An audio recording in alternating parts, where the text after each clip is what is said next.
forces. So you didn't have two cops in every vehicle. You had one cop in every vehicle. And I don't blame one cop for not getting out in some certain neighborhoods, not getting out of the car. Not a joke. Not a joke.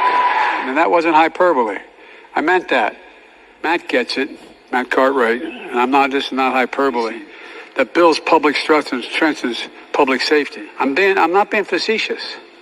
They knew the neighborhoods. But guess what? Not a joke. Who know the neighborhood? And what he used to do is go down in the east side, what's called the Bucket, highest crime rate in the country. There's a place where I was the only white guy that worked as a lifeguard down in that area, on the east side.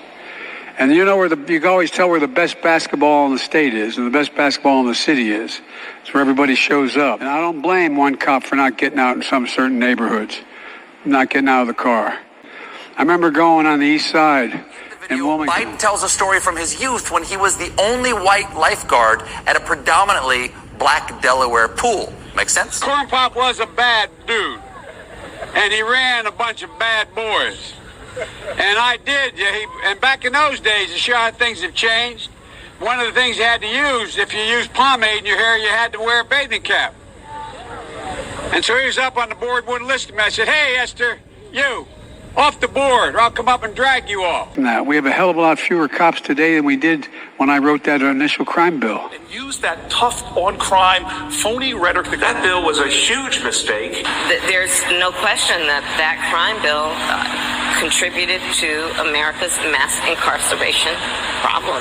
1994 crime bill, we had a gigantic epidemic in America of violence, particularly in African American communities. My mother, your parents, it doesn't matter whether or not they were deprived as a youth. It doesn't matter whether or not they had no background that enabled them to become socialized into the fabric of society. It doesn't matter whether or not they're the victims of society.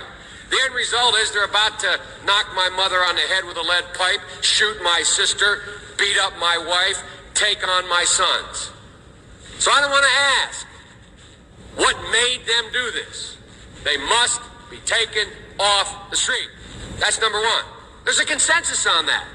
Unless we do something about that cadre of young people, tens of thousands of them, born out of wedlock, without parents, without supervision, without any structure, without any conscience developing, because they literally, I yield myself 3 more minutes, because they literally have not been socialized.